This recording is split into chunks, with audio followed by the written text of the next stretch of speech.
We'll call the City Council to order. It's 5 p.m. City Clerk, may I have a roll call, please? Yes, Your Honor. Councilmember Griffith?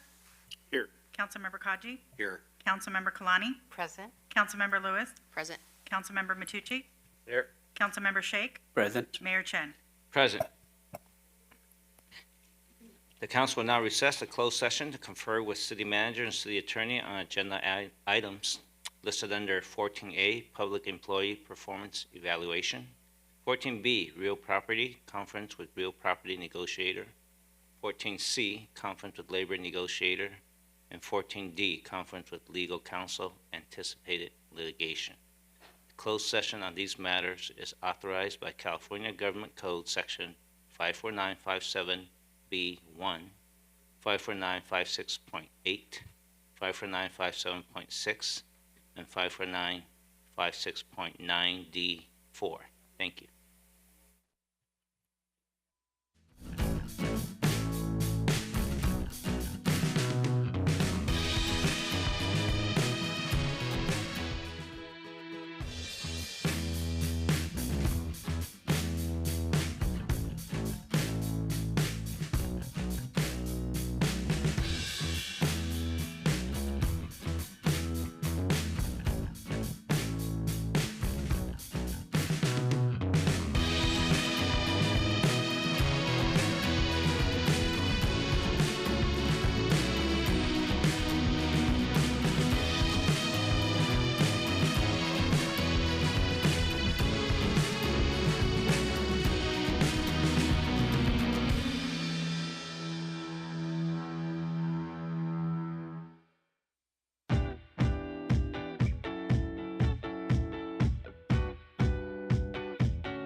Good evening. We have been in closed session. City Manager, do we have any actions to report? Yes, Your Honor. I'll turn over to Patrick Sullivan, City Attorney, to report.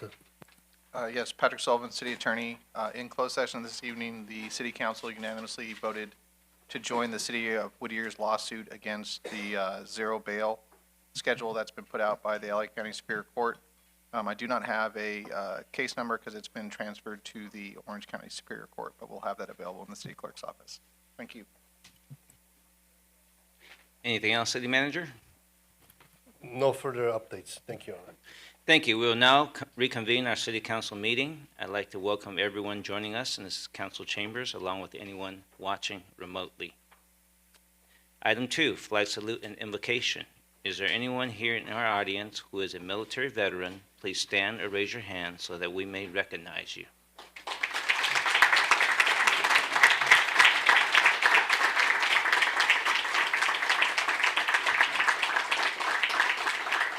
Please remain standing, and we will have the flag salute led by Councilwoman Lewis and the non-sectarian invocation by Councilman Matucci. Hand over your heart and begin. I pledge allegiance to the flag of the United States of America and to the republic for which it stands, one nation, under God, indivisible, with liberty and justice for all. Dear Lord, we ask that you guide us tonight and help us make informed decisions that best reflect the character and foundation of our city. We ask that you shine your light on hope on those that have lost faith.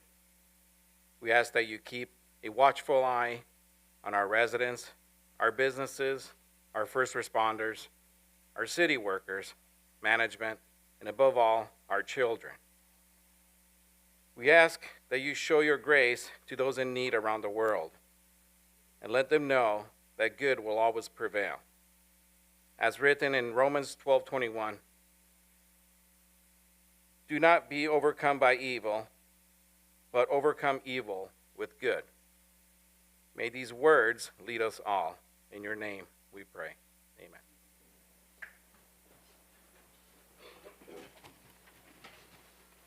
Thank you both. We'll now move on to item 3. I will take a motion to waive further reading of resolutions and ordinances after number and title. So moved. Second. Start voting, please. Your Honor, that motion carried unanimously. Thank you. Item 4, announcement of withdrawn, deferred, and/or supplemental items. Good evening, Your Honor. Adam Chaparian, City Manager. Item 10A will be deferred. It's from Community Development. Consider appeal of Planning Commission denial of a Planning Commission review to allow construction of a new 2-unit residential development in conjunction with demolition of a contributing structure and a conditional use permit to allow development that exceeds a .65 floor area ratio on property located within the Torrance tract overlay in the R2 zone at 1724 Arlington Avenue. Defer the item to November 28, 2023. There are supplemental materials for item 7, oral communications, and item 9B from Transit to approve Torrance Transit System zero-emission bus rollout plan and authorize submission to the California Air Resources Board, CARB. Thank you, Your Honor. Thank you. So for those who didn't catch that, the item 10A will be continued until the next council meetings, in case there are anyone in here who are here just for that November hearing. 28th, Your Honor. To November 28th. Okay. Item 5, council committee meetings and announcement. Councilman Griffiths. Thank you, Mayor. The Community Services Department cordially invites the public to join us for the 43rd Annual Harry Sutter Memorial Turkey Trot 3-mile fun run, a beloved tradition in our community. This special event is scheduled for Thanksgiving morning, Thursday, November 23rd, 2023, starting promptly at 8 a.m. by the Sam's Club parking lot entrance at 2601 Sky Park Drive. All ages are warmly welcome to join in the festivities. Come be a part of this wonderful Thanksgiving tradition and create lasting memories with your community. Runners and walkers can register for this event in 2 convenient ways, online or by mail. Please visit our website at torranceca.gov/turkeytrot for details. We look forward to seeing you all there. Thank you. Yes, we do look forward to seeing you there, Spock. Councilman Matucci. Thank you, Mayor, I guess. Captain. All right. The Community Services Department cordially invites you to a public to join us this Saturday, October 28th at the Madrona Marsh Preserve for Make a Difference Day 2023. This extraordinary day is where like-minded people come together to create positive change and make a lasting impact and positive difference in their communities. Excuse me.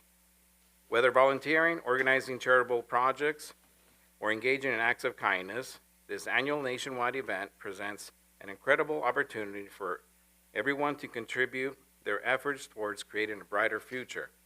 Here in Torrance, Make a Difference Day 2023 will be celebrated at the Madrona Marsh Preserve. The event will be held on Saturday, October 28th from 8:45 a.m. to 12 noon. Participants will be planting some dune poppies, coastal buckwheat, and a couple coastal live oak trees, all grown on site at the preserve's native plant nursery. Participating families will be directed to this activity. Thank you for your participation. I think you have one more. I think I have two more. There you go. You got me reading tonight. All right, so this is about the downtown sign code update. At the June 20th, 2023 City Council meeting, the City Council requested staff to explore amendments to the downtown sign code and bring forth an item for consideration. The Community Development Department is currently preparing a land use study to amend the downtown signage standards to align with the Torrance Municipal Code more closely. The amendments will apply to the downtown Torrance District properties along the arterial streets, Torrance Boulevard, Cabrillo Avenue, and Carson Street. Staff are also reviewing the signage standards for the remainder of the downtown district, Torrance District. The item is anticipated to be heard by the Planning Commission and subsequently by the City Council in early 2024. If you have any questions, comments, concerns, or would like more information about the downtown sign code update, please visit the Community Development Department webpage at torranceca.gov. Thank you, staff, for your continued efforts on this update. And I also have an update for the My Torrance app as an anniversary. Oh, wow, already 1 year. 1 year ago today, the City of Torrance launched its new mobile application called My Torrance CA. The app allows users to report issues like coyote sightings, shopping cart retrieval, graffiti, along with remitting payments and discovering local entertainment, all in a palm of your hand. Then on February 7th, 2023, staff announced improvements were made to the new app, incorporating community feedback from users who shared ways they hope to see improvement in use of and functionality. And as of today, on the first anniversary of the app's launch, staff shared that so far they have received 2,183 citizens' requests. I think 2,000 are for me, ranging from various services including animal control issues, graffiti, park conditions, homelessness, large item pickups, and more. If you haven't already, I encourage you to download the free My Torrance CA app today and check out all of its features. It's available on both Google Play and Apple app stores. This is just one way of the many great ways to stay in touch and engaged in the community. Thank you. Thank you, Mayor. Thank you. Councilman Shea. Thank you, Captain Kirk. It's been brought to my attention that there are some areas in the city without a sidewalk and/or curb and gutter, primarily because the original property developer or owner did not construct these improvements. I'd like to request and get City Council concurrence to ask staff to explore potential of adding a sidewalk and/or curb and gutter in some of these areas in Torrance where it could benefit the community, along with providing background information on the development of these additions and offer directions for next steps. Do I have council concurrence?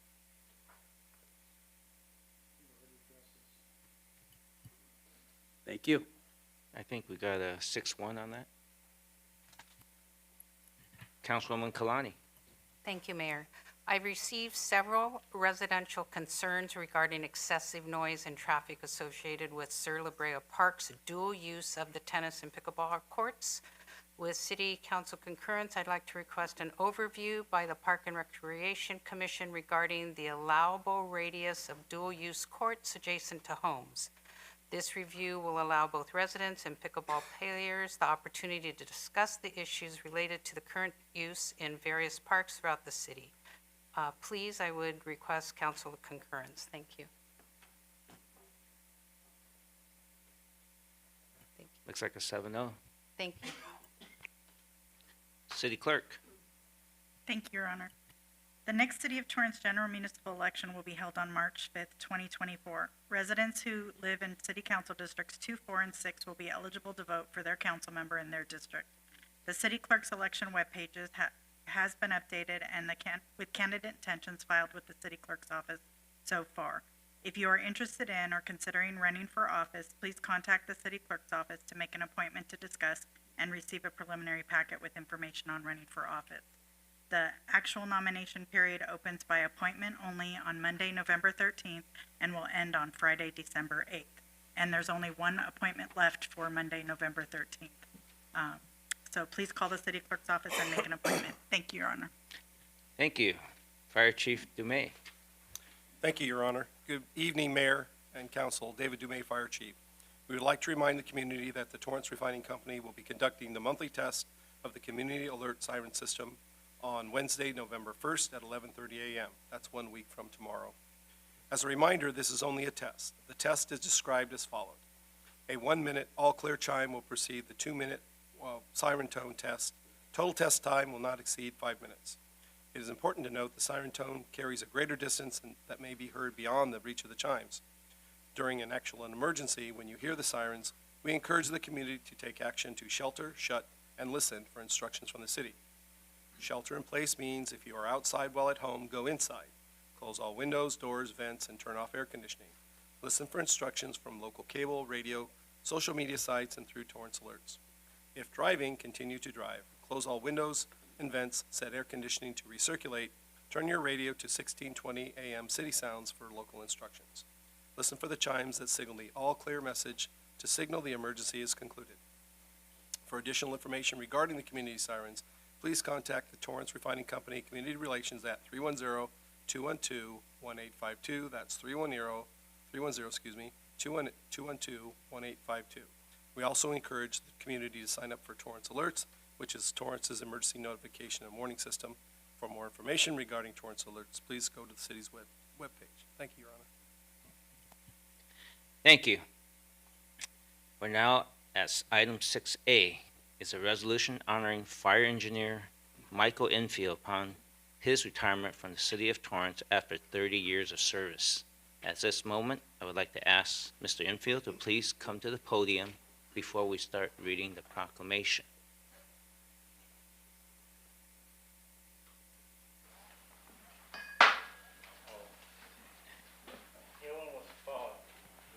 Okay, let's proceed. Councilman Kaji. Whereas Michael Enfield began working for the City of Torrance as an auxiliary firefighter in February 1992 and was officially hired as a recruit firefighter on March 1st, 1993. Mike previously worked as a mechanic for Bothwell Automotive for 5 years, where he gained and expanded his automotive mechanical skills. He brought with him a strong work ethic, a good attitude, and a desire to learn, and Whereas, early in his tenure, Mike displayed remarkable capabilities and proficiency. He showed strength in his attitude, relationship with others, natural ability, appearance, work habits, manipulative skills, and emergency actions. Mike was an extraordinarily hard worker who integrated with his crew, broadened his responsibilities in the fire service, and gained the respect of his peers and supervisors. He had a knack for finding the balance between aggressiveness and intuition. A highly motivated self-starter, Mike was an outstanding firefighter who thrived on challenges. He became a member of the hazmat team, within 10 months due to his diligence and motivation. And Whereas Mike was routinely moved up to fire engineer before he was promoted to the position. He was assigned to special services for assignments that required his expertise and approached every stage of his career with enthusiasm and initiative. He helped, volunteered, and assisted with many time-consuming projects such as the SCBA fit testing, color sanding apparatus to remove old decals, and other repairs needed around the station involving his mechanical skills. And whereas Mike received his promotion to fire engineer on September 10th, 2000, where his background in auto mechanics helped him tremendously. He focused on safety first, maintaining the truck and all associated tools and equipment in the best possible working order. On many occasions, he worked late into the night to ensure apparatus and equipment were mission ready. His numerous repairs around the stations and fire engines displayed his mechanical ability, and he was instrumental in researching, ordering, outfitting, and retrofitting several fire engines and trucks.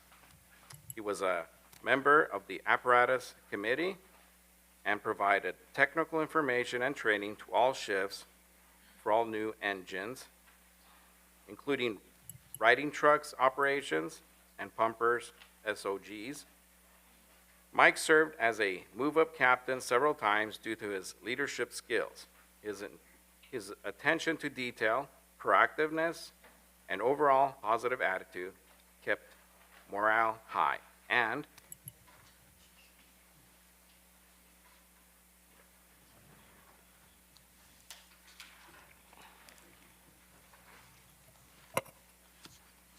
whereas on May 8, 2012, Engineer Enfield was presented a Distinguished Service Award for demonstrating a heroic action during an off-duty hike with several of his peers, which earned him the recognition given by the South Bay Police and Fire Medal of Valor. He and his fellow firefighters provided cardiopulmonary resuscitation continuously to a senior citizen hiker who collapsed and unconscious and whose husband was in a state of shock. While waiting for the U.S. Forest Service to arrive, he and his fellow firefighters delivered high-quality service and professionalism while performing the mission. And whereas Engineer Enfield retired from city employment on October the 1st, 2023, he remains respected by all, and his positive influence on his peers and fellow firefighters set him apart as a leader within the department. He led by example and had a noticeable impact on the entire station. He portrayed a servant-to-all mentality. His willingness to place his duties and other employees above himself has earned him a considerable amount of admiration. Mike provided 30-plus years of dedicated service to the city of Torrance and unselfishly used his experience for maximum team performance to the benefit of the fire department and the citizens of Torrance. Now therefore, be it resolved that the City Council of the City of Torrance, California, does hereby commend, honor, and congratulate Michael L. Enfield for his dedication, professionalism, and contributions to the City of Torrance while in our employ. And be it further resolved that Mike be wished a full and rewarding life in his retirement years. Introduced, approved, and adopted this 24th day of October, 2023.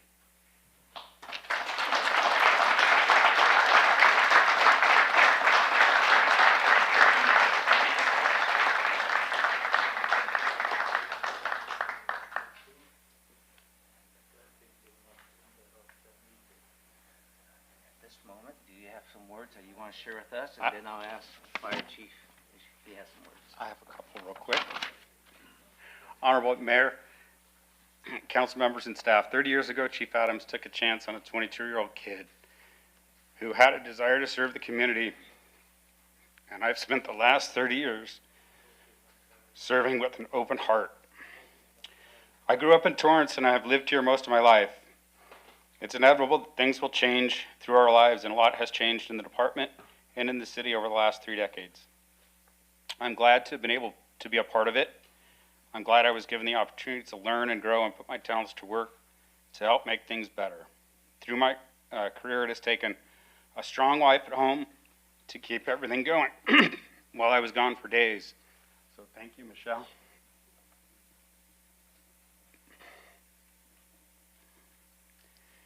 Thank you to all the crews and the people I've worked with. And thank you to my parents who are hopefully streaming online for giving me the tools and support to be who I am.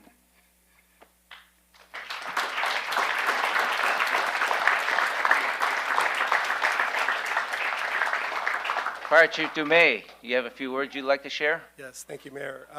One of the things I heard spoken was attention to detail. Our fire engines are big and red, but they come empty in big boxes, and Mike was one of those persons that fabricated, made things from nothing to have our tools and our equipment mounted so our firefighters can easily grab them and be accessible to serve the community. Mike, thank you so much for your friendship and your mentorship for people that are coming behind you. Well done. Congratulations. Thank you.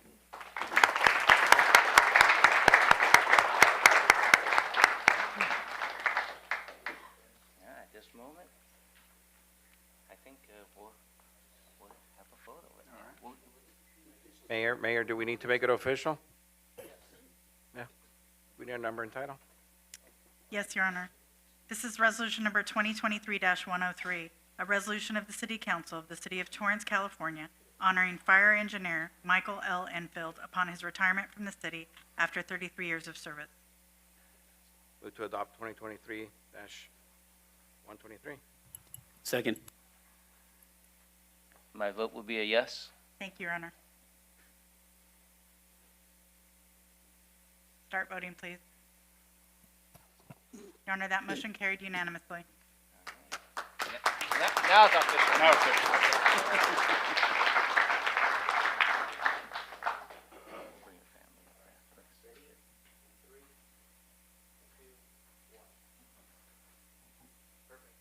Okay, so you want to invite your family up here with you? And then after that, we'll bring the fire team. So we'll do that sequentially. All right. Come on up. Some could come on this side.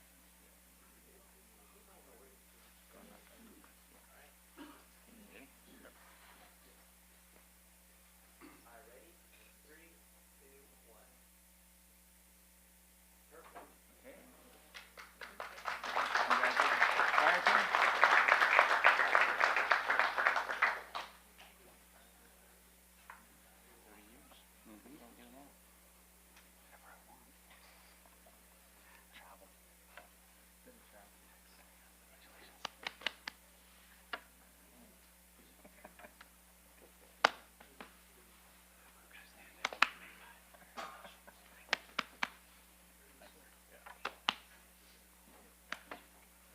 Okay, you ready? Do we need to even this out a little bit? Okay, one more on this side. Okay.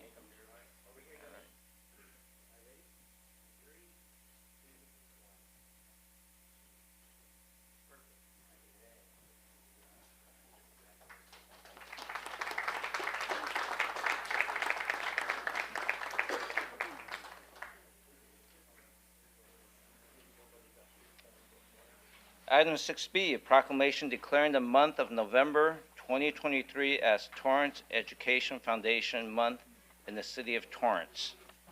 At this moment, I'd like to ask those representing the Education Foundation, please come to the podium. And once you're here, I'll ask the council to start reading the proclamation. Whereas the Torrance Education Foundation was founded in 1992 by parents, teachers, school administrators, business leaders, and community leaders to engage the Torrance community in bringing needed resources to support the excellent teachers in our Torrance Unified School District. And Whereas the Torrance Education Foundation is the vital link between the Torrance community and our children's educational success. And Whereas a financial investment in the Torrance Education Foundation is a direct investment in the future of our community. Thanks to TEF, students in our schools benefit in immeasurable ways. The annual support provided by the foundation grant making and initiatives have provided significant funds in the past 5 years. Their efforts have totaled more than $7 million for academic programs at the elementary, middle, and high school levels. STEAM-focused projects are also supported, which provide enrichment and exploratory learning in science, technology, engineering, arts, and mathematics. TEF also provides grants and grant-making workshops to student groups, PTAs and PTSAs, and to teachers that cultivate new educational opportunities. And whereas the Torrance Education Foundation will again provide its Western Association of Schools and Colleges and National Collegiate Athletic Association accredited summer programs for Torrance students. This includes all grade levels through its South Bay Enrichment Academy Summer School for both enrichment and academic advancement. And whereas the Torrance Education Foundation is proud to be the trusted recipient of donations from thousands of Torrance families, businesses, and community members who give in support of all Torrance Unified students and schools. And whereas the Torrance Education Foundation invites all members of the community to attend the TEF Annual Celebrate Education Dinner on the 19th of April, 2024, to help raise funds to continue the outstanding partnership with the Torrance Unified School District. Now therefore, I, George Chen, as Mayor of the City of Torrance, California, do hereby proclaim November 2023 as Torrance Education Foundation Month in the City of Torrance and encourage all citizens and businesses to join the Torrance Education Foundation for the betterment of our students and schools. All schools in Torrance Unified School District benefit from contributions to the Torrance Education Foundation. Signed this 24th day of October 2023.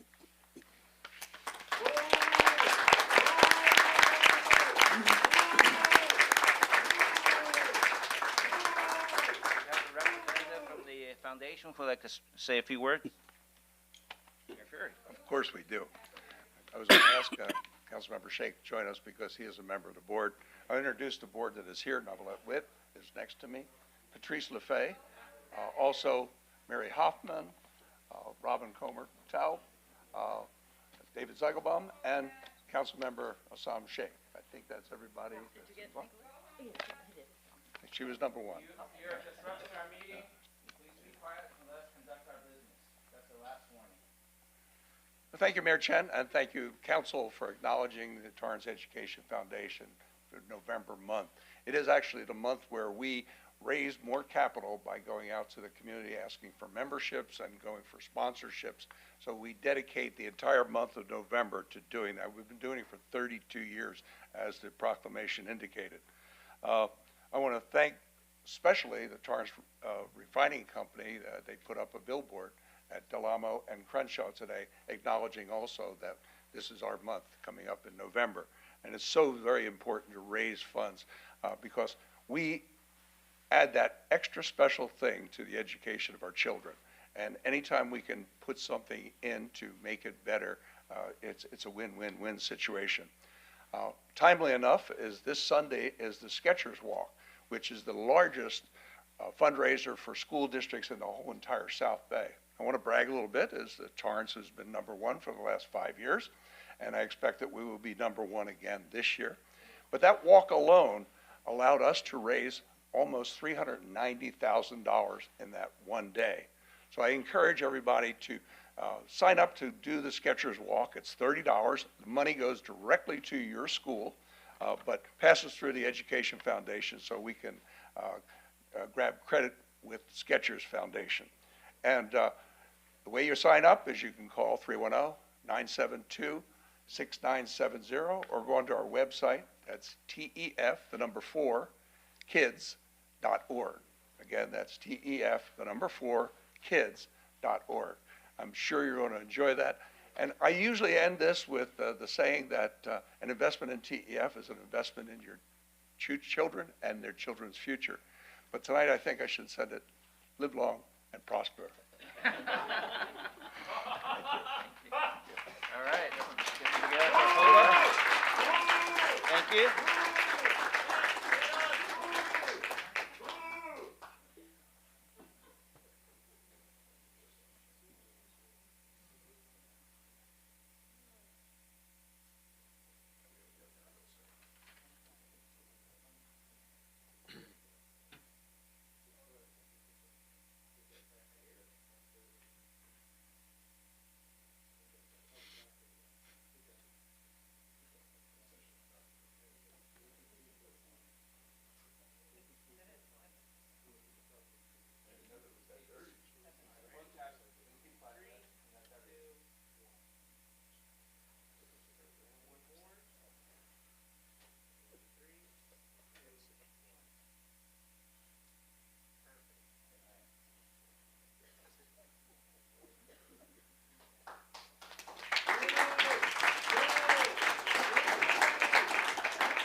Item 6C, the proclamation declaring November 5th through 11th, 2023 as Military Veterans Appreciation Week in the city of Torrance. To honor our veterans, the City Council, in conjunction with the Social Service Commission, will proclaim November 5th through the 11th as Military Veterans Appreciation Week here in the city of Torrance. The week is dedicated to those who have served in the armed forces, past and present. This is a celebration to honor our veterans for their patriotism, love of country, and the willingness to serve and sacrifice. To kick off the Appreciation Week, the Social Services Commission will sponsor a Torrance Veterans Appreciation Luncheon and Resource Fair on Friday, November 3rd. Through this in-person event, our local veterans will be connected to the many resources available to them through service providers and community organizations to meet other veterans. The city will host a luncheon during the event as a small way for the community to thank the many ways veterans make our country and Torrance stronger. On behalf of the City of Torrance, thank you to all veterans. We appreciate your service and sacrifice and wish you well this Veterans Appreciation Week. And now I would like to invite the Social Service Commission Vice Chair Navla Wet, Commissioner Cindy Scotto, Commissioner Debbie Bickford, and the Veterans Event Coordinator Leanne Chen to the podium. And once they get here, I'm going to ask the council to start reading the proclamation.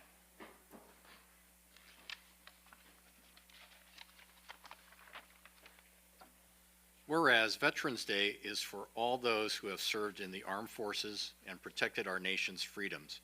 Veterans Day continues to be observed on November 11th, regardless of what day of the week it falls on. And Whereas the restoration of the observance of Veterans Day to November 11th not only preserves the historical significance of the date, but helps focus attention on veterans for their patriotism, love of country, and willingness to serve and sacrifice for the common good. And whereas the Torrance community celebrates and honors those who serve and have served in our community through a variety of programs, including the Armed Forces Day celebration and parade, the Hometown Heroes Military Banner Recognition Program, the Veterans Memorial Wall, and the Torrance Historical Society Names on the Wall of Remembrance. And whereas the City of Torrance Social Services Commission's powers and duties include making recommendations to the City Council on Veterans Affairs, and whereas the Social Services Commission encourages the Torrance community to recognize the valor and sacrifice of our veterans through participating in commemorative and celebratory activities in the community. And whereas the City of Torrance, through the Social Services Commission, wishes to recognize our veterans who have stepped forward to serve our country and defend our way of life with an in-person Veterans Appreciation Lunch and Resource Fair on November the 3rd, and a virtual celebration November 5th through 11th, 2023. And whereas Torrance appreciates and admires the thousands of men and women in the Torrance residential and business community who have served in the armed forces to protect and preserve their country and the freedoms enjoyed by all Americans. Now, therefore, I, George Chen, as Mayor of the City of Torrance, California, do hereby proclaim November 5th through 11th, 2023 as Military Veterans Appreciation Week in the City of Torrance, signed this 24th day of October, 2023.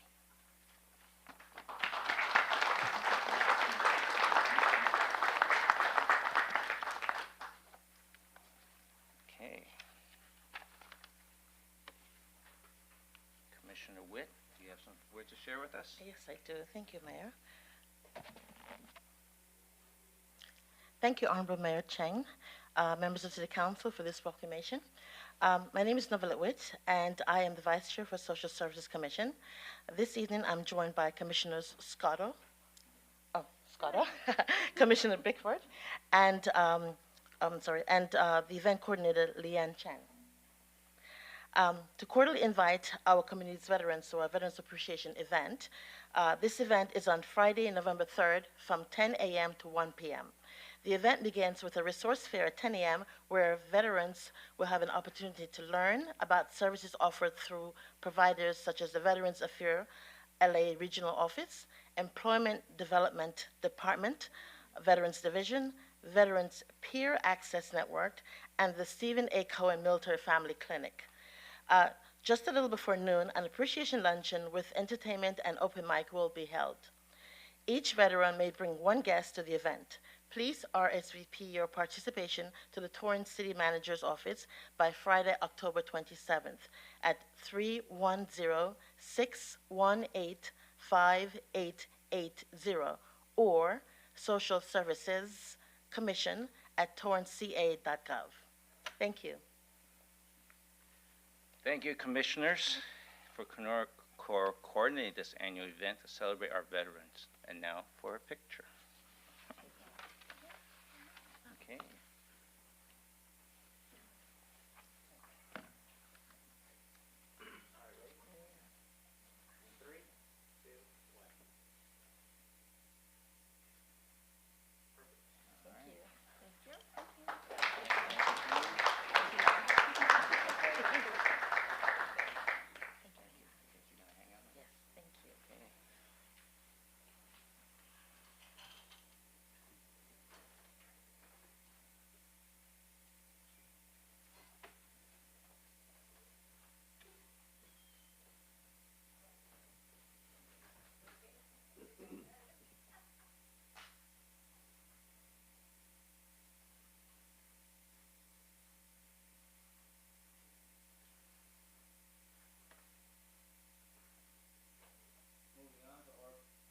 Moving on to oral communications number 1. This portion of the meeting is reserved for comment on items under the consent calendar or items that are not on the agenda. Under Ralph M. Brown Act, City Council cannot act on items raised during public comment, but may respond briefly to statements made or questions posed, request clarification, or refer the item to staff. Speakers in the orals are limited to oral communications number 1 or oral communications number 2. And no longer than 1 minute per speaker. Time starts when you step up to the microphone. Speakers, please turn off or leave your cell phone when you come to the microphone to speak. If presenting handout material to council, please provide 11 copies to City Clerk before speaking. City Clerk, it's 7:14. Charlie Salinas.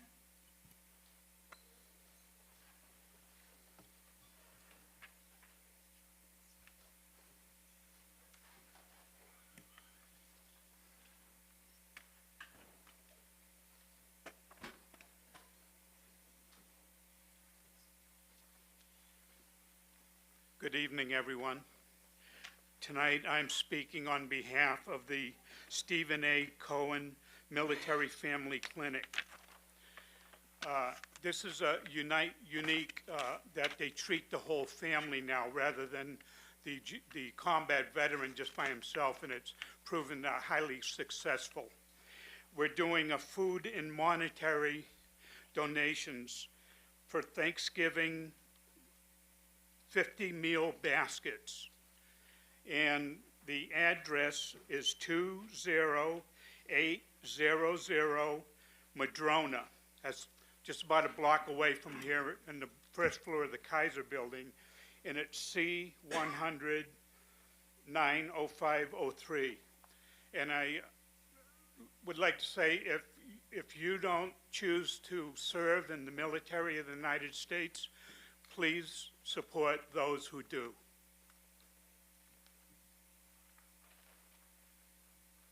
Tom Newman.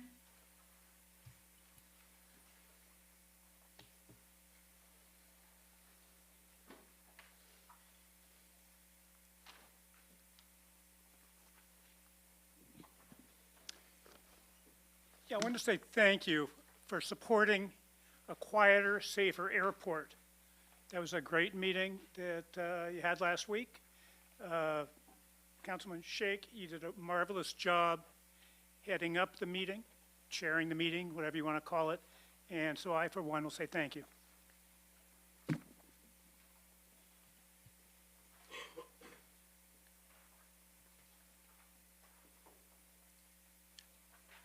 Thank you for your feedback, sir. Bob Habel.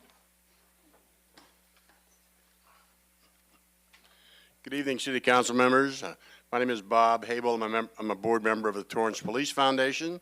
I would like to invite everyone over 21 to the annual Halloween Ball this Sunday, October 29th, from 4 to 8 p.m. in the Depot parking lot. The cost is $150 per ticket, and all proceeds will benefit the Torrance Police Foundation. For more information, you can go to tpfhalloweenball, all one word, @gmail.com. And some of the things that TPF has funded include drones, AEDs, and the police dog Argo, and assisted with training fees. Thanks so much. Alvin Takamori.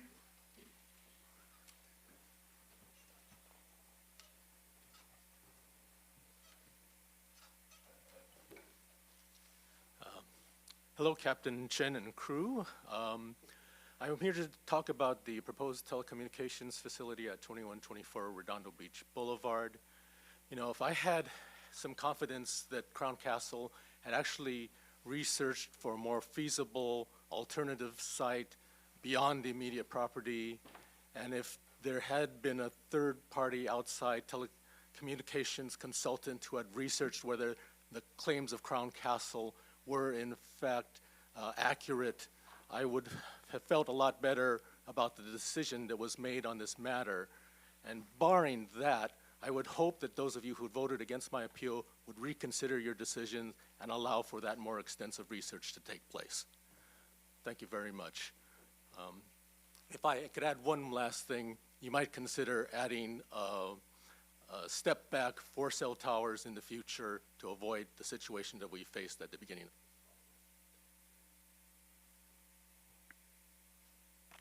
Makoto Murahashi.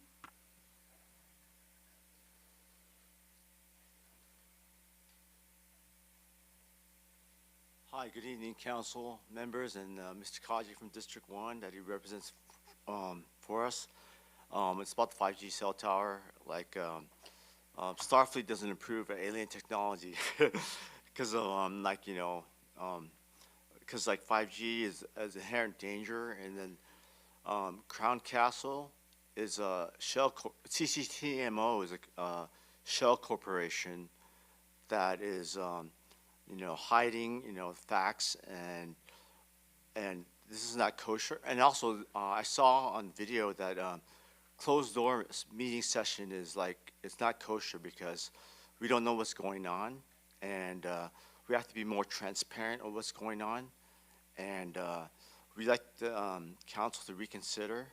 And also, I had it written on my phone, but now I can't bring it up, but that's all I have to say. Yeah. Wilton Suhu.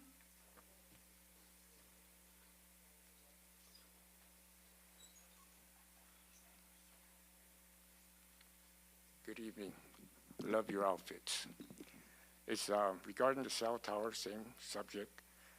Crown Castle had refused to look at any alternative sites outside the property that they were approved at. During the council meeting, they admitted that the cell tower will work just fine at the corner of Redondo Beach Boulevard and Van Ness, which is about 1,000 feet west of this site. And that site has a lot of space, tall trees, and this cell tower will fit in nicely with the natural trees. And the best of all, this is much further away from homes. That's the important thing. I like to request the City Council to reconsider their decision and have Crown Castle look at alternative sites for this location. Thank you. Julia R.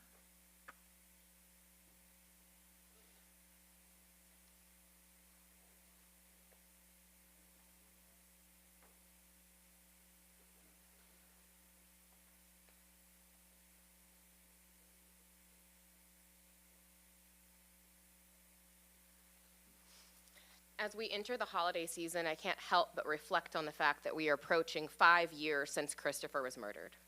What would it be like for you to live without your loved one for 5 hours, 5 days, 5 weeks, 5 months?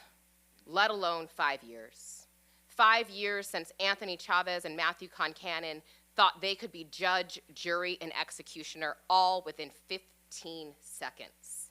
Thinking of all the holiday meals and gatherings he missed, all the Christmases, New Year's, birthdays, Easters. Thinking of how his little cousin wanted to be a cop at one point and is now scared of the cops and refuses to become one. Thinking of how it took almost 6 months for you to release the body cam footage. Thinking of how it took almost a year for you to release the names and it was forced upon you by community. Thinking of how it took a national scandal for you to fire the cops who killed Christopher DeAndre Mitchell. Thinking of how it took a global uprising for charges to be filed. Thinking of how you were under investigation by the Attorney Your time is General, up, ma'am. And thinking of the fact that at every single fucking turn, it has been black women Your and time is black up. people and community demanding better than what all of you have done for the last 5 years. Shame on you. Justice in the name of Christopher DeAndre. You are in violation of our rules. You are now expelled. You are expelled. The lady who just spoke is expelled from the city council building. You are the disgrace. You are disrupting lives. You are disrupting families. You are disrupting communities. You are disrupting communities. You are in violation of the rules of order, and you are disrupting our meeting, interfering with our business of the city Torrance. You are ejected from the meeting. You are ordered to leave the council chamber and City Hall. I am directing the Sergeant at Arms to eject the speaker. Fuck you, I'm leaving, you piece of shit.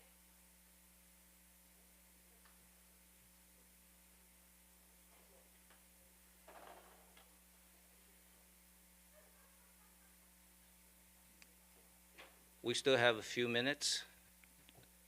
Bertha B.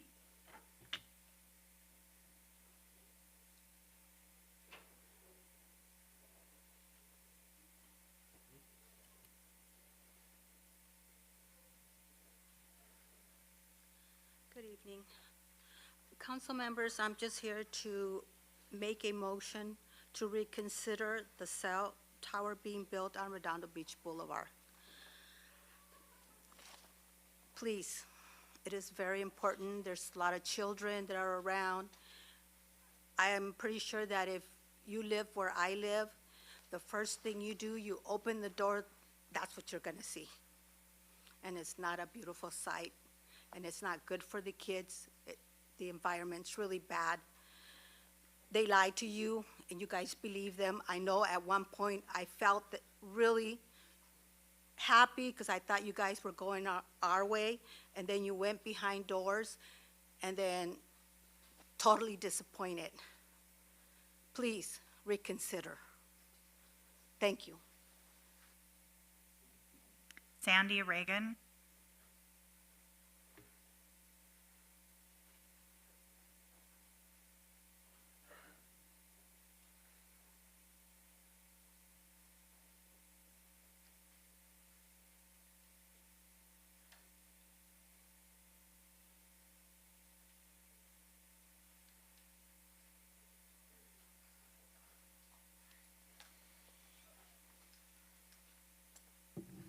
Shame on you. You were in our favor until Crown Castle threatened to sue. Suddenly, a community that depends on you to do the right thing, to protect the Torrance citizens, were thrown under the bus. We now see who really runs City Hall. Greed and big money. You were bought out. Please reconsider the plea. And I want to remind you that we all have the chance to go to the ballot box, and that's what I intend to do. I've lived here 50 years, and you can believe that I am going to talk to my neighbors and friends. Shame on you. Debbie Mochidome.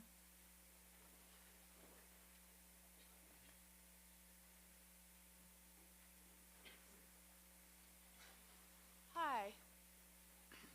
Hello, can you hear me? Okay, hi. In keeping with tonight's theme, Captain Kirk, Mr. Spock, you probably remember this exchange you had in The Wrath of Khan. The needs of the many outweigh the needs of the few or the one. So our neighbors especially their kids too, are the many, and Crown Castle is the one. So our need is that we do not want to have their cell phone towers so close to our homes, endangering our health and our well-being and our property value. So anyway, I would like for you very much to reconsider their bid to build the cell towers so close to our homes. Live long and prosper. Julie Suhu.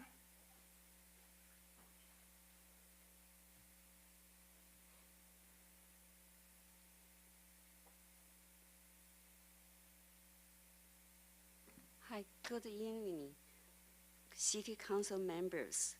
We are not against the cell tower, but we are against the cell tower next to our homes, business where children visit daily.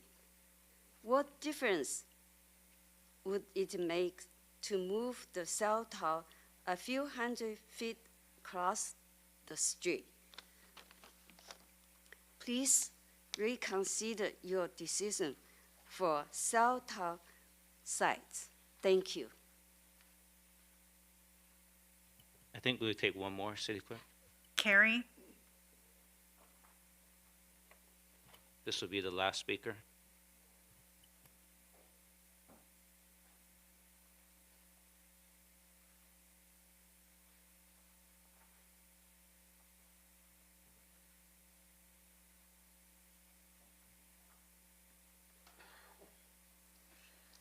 Yep, almost 5 years since Christopher's life was stolen. I stand with Sister Sherilyn in demanding justice for Christopher DeAndre Mitchell. I stand for all of those whose lives have been stolen by violence and the militarization of law enforcement. I stand with all the Black, queer, and trans folks, women, men, boys, and girls whose lives were not valued and were lost due to implicit bias, the inability for restraint, and de-escalation. What happened on that night that Christopher was murdered happens all over this county, the state, and throughout our country since its founding. Since the uprisings of the summer of 2020 in response to George Floyd being murdered, when millions and millions of people were in the streets in every state in our country and countries around the world, law enforcement in this country continues to steal the lives of Black people with impunity. Our country values property over life, and values punishment over repair and rehabilitation. We implore and demand Ma'am, your time is up. an independent civilian oversight commission. Please do it. Okay. You're disrupting our meeting. You need to stop disrupting our meeting. The person speaking now, you are ejected from the City Council chambers. How long did all you guys in suits and all your college educations, you guys have not calculated this correctly. You're violating the rules of order by Continue to take Black lives exceeding the time. and not go to fucking war. You're in violation of our rules. You're disrupting our meeting, interfering with our business, with our city. Oh, please. I'm ejecting you from our meeting, and you're ordered to leave the City Council. I want to leave anyway. You guys look a shitty mess. Sergeant at Arms, please eject the speaker. Sergeant Arms better not touch me, okay? That's what better not happen. You better not put his fucking hands on me. And if you guys think you're going to continue to allow Black lives to get taken, and we're just going to sit around like Willie Lump Lump and not go to You are ejected from the council chambers. You got another thing coming. We're tired.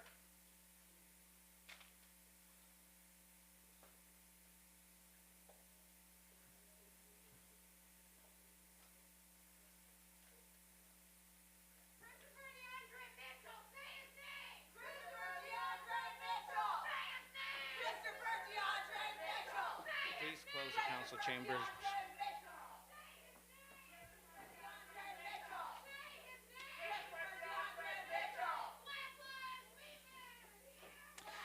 Moving on to the consent calendar.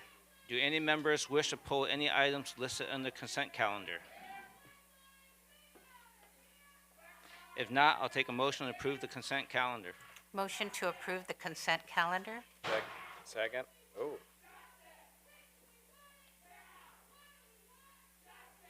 Start voting, please.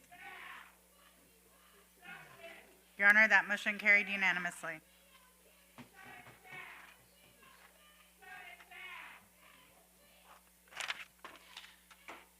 Moving on to administrative matters. We'll do our best. Apologize for the disruption, but we're going to do our best and continue. Item 9A from the city manager. Is there a staff presentation?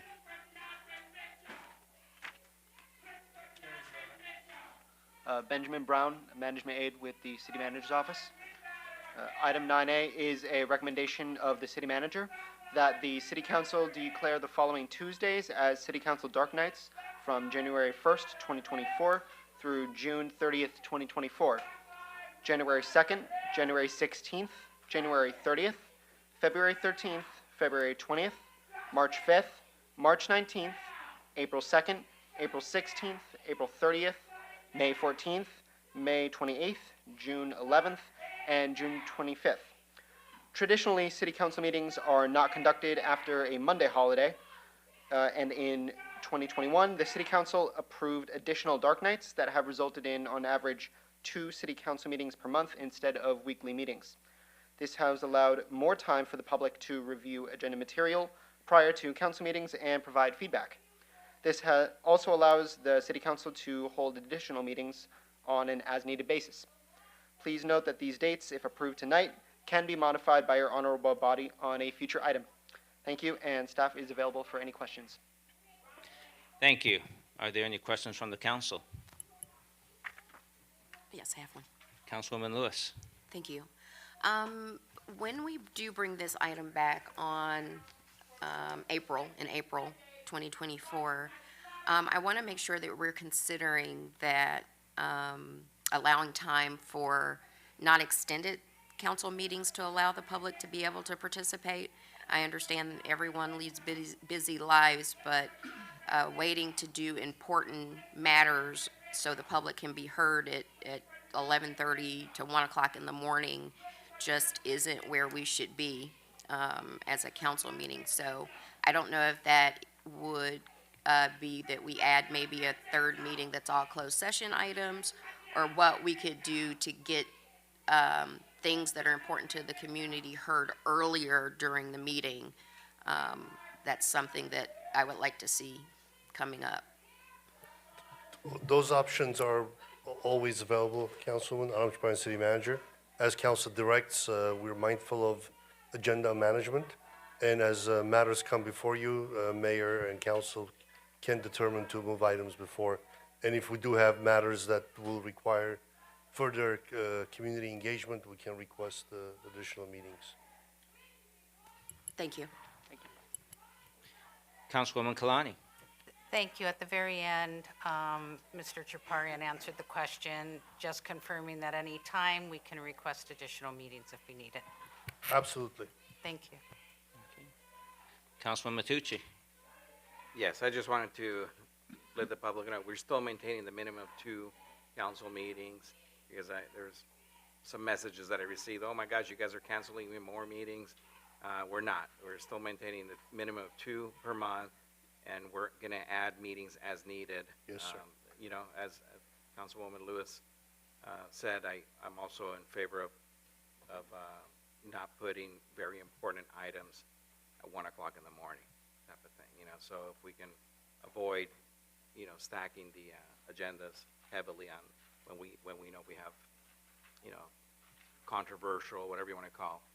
Matters of great public concern that would be such where we'll have a large audience, we will be mindful and schedule those. Yeah, okay, I appreciate it. Yeah. Thank you, guys. Thank you. Any other questions from the council? If not, does anyone from the public wish to comment on this item?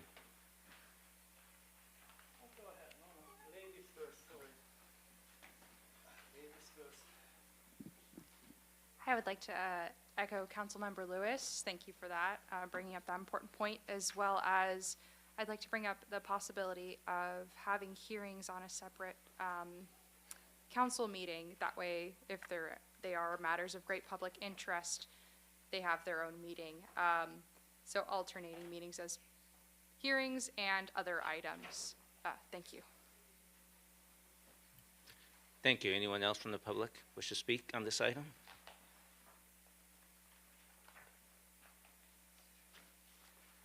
Hi. I don't think, we should follow Mr.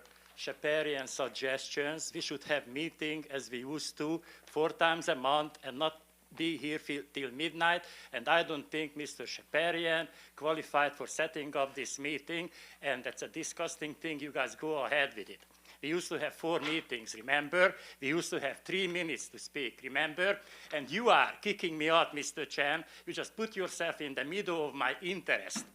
For minor thing, but I'm talking on the subject. First of all, you declared that I wasn't talking on the subject, but you're gonna be the subject in the future. The city manager running 4 extra pilot schools in Torrance. We have 10. When you were not here, we find out we have 10 instead of 6. Expel them. You are so brave to expel me. Expel the pilot schools. Your time is up, sir. Anyone else from the public who wish to speak? If not, I'll take a motion to concur with the recommendation of the city manager. So moved. Second. Start voting, please.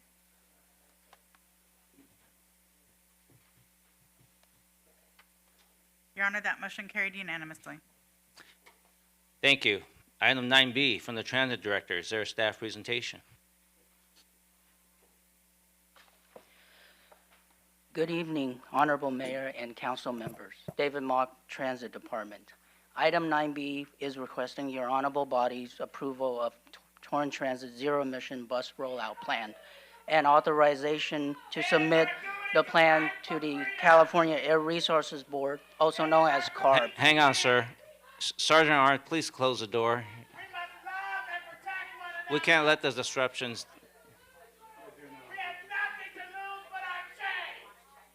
No, we got to just close the door.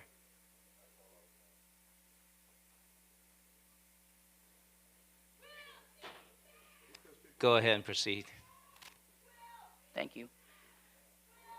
CARB's innovative clean transit regulations became effective on October 1st, 2019, which requires all public transit agencies in California to transition from conventional buses to zero-emission buses, such as battery electric or hydrogen fuel cell by 2040. The regulation also requires a progressive increase in new bus purchases to be zero-emission buses based on the transit agency's fleet size. In order to comply with the state mandate and to remain competitive for future grant opportunities, Transit will explore and pilot both hydrogen fuel cell and battery electric bus technology.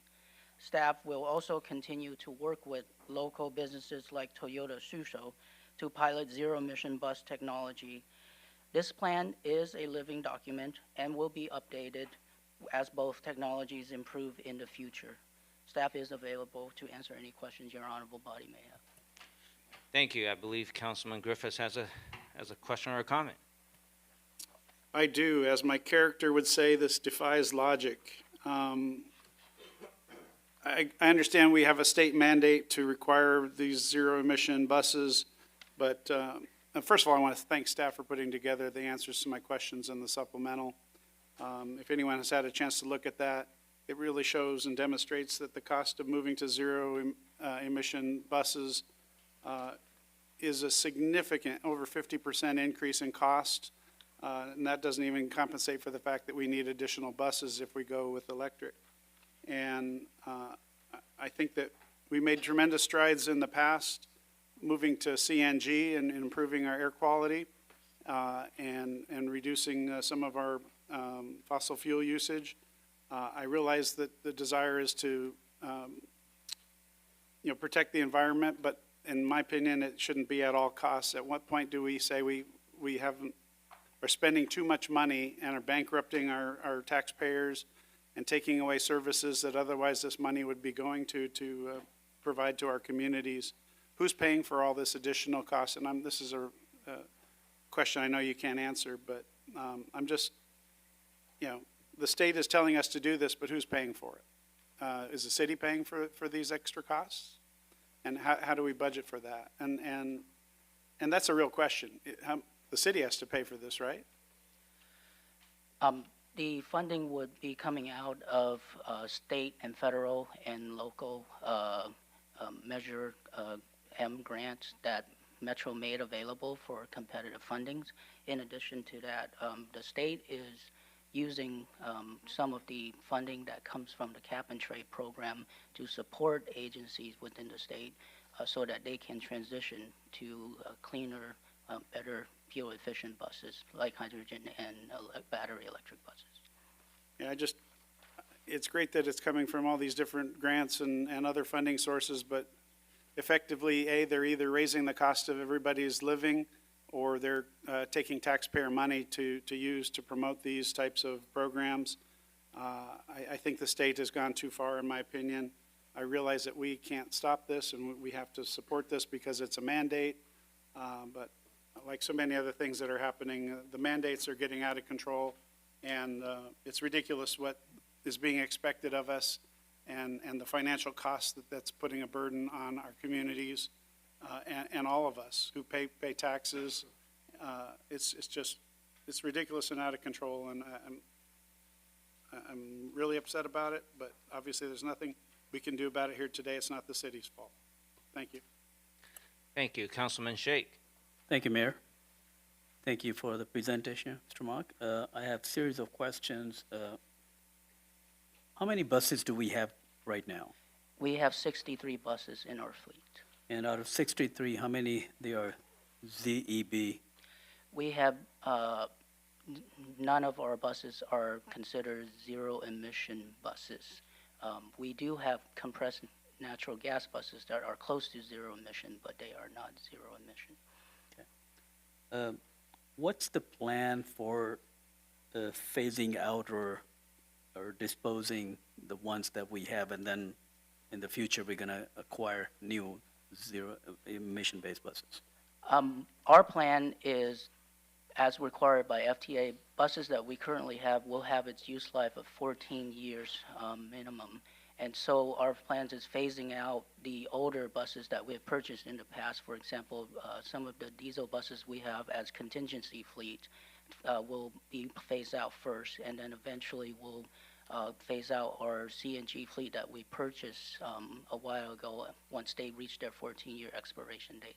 So this plan is not to completely purchasing all electric or hydrogen fuel buses right away, but we'll be phasing out throughout the year until 2040. Thank you for clarifying. I think the follow-up question is, after the 14 years life, what do we do with the buses? Sometimes we will put them back as contingency buses if they still operate. In case of emergency, we also do put them up on auctions for other companies to auction once we sell them. Thank you. The new technology is still emerging. I think the new technology now is on the block that we will have hybrid and gasoline features in the new vehicles coming in the future. So what's the plan if that happens? Do we have any plan in place that we don't have to buy 100% electric vehicles? The mandate requires that it has to be zero emission, meaning hybrid vehicles will not be considered zero. We currently do have a fleet of hybrid buses, that's gasoline and electric, that we have been operating for the past, I would say, 10, 12 years. So we have experience with that technology as well, and with the state mandate, hybrid technology is not considered zero emission. That's unfortunate. I've echoed with Councilman Griffiths on this. This new technology will be emerging, and unfortunately, the money that we're going to spend may not give us what exactly we want. Thank you, sir. Thank you, Mayor. Okay. Anyone else from the council? I want to say something. Councilman Griffiths. Yeah, I just want to emphasize one of my points is that going to an all-electric bus for the types of routes that we're providing as per the supplemental. I just want the public to hear this in case they don't read it. But for what now we have one bus, will provide the coverage for a route. Under an electric bus, it will require 2 buses at 50% more per bus for electric technology. And I think that's just an unrealistic expectation and a ridiculous amount of money to be spent for a negligible benefit to the public. Thank you. Thank you for sharing your comments. I think a lot of your comments are logical. At some point, you have to determine is the cost-benefit analysis here. Anyone else from the council who wish to make a comment or question? Anyone from the public who wish to speak on this item?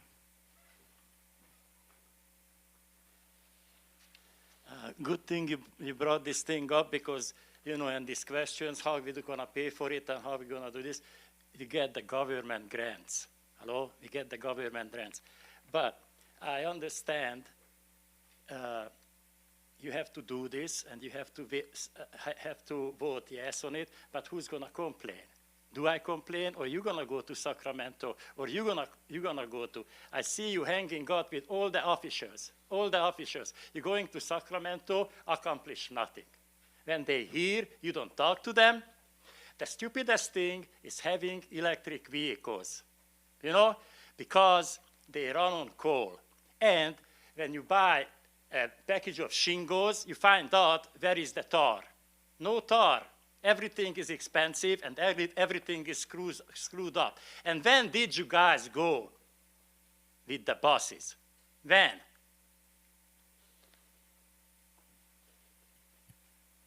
Anyone else from the public who wishes to speak on this item?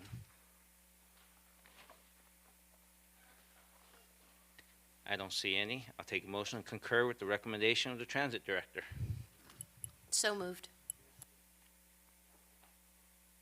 Second.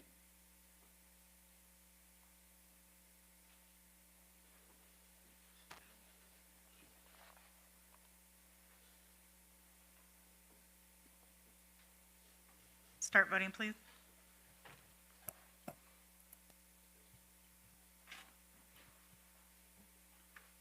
Your Honor, that motion carries with council members Griffith and Matucci voting no.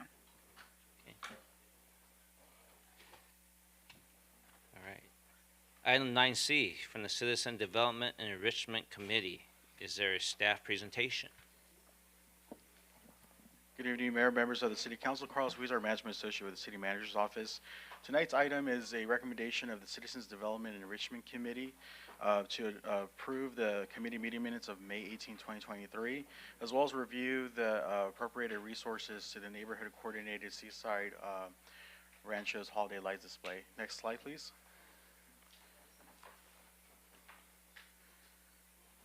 Next slide. All right, so back in May 18, 2023, the Citizens Development and Enrichment Committee met to receive updates from staff and receive public comment from the public regarding the appropriated resources to the Neighborhood Coordinated Seaside Ranchos Holiday Lights Display. Next slide. So for the appropriated resources, these are going to be the following resources being provided for this upcoming holiday season. So for the first resource is temporary no stopping signs on one side of the street in Seaside Ranchos neighborhood during the holiday season between the hours of 5 p.m. to 10 p.m. I do want to also note that this would also include the monitoring and enforcement of the parking restrictions on this resource.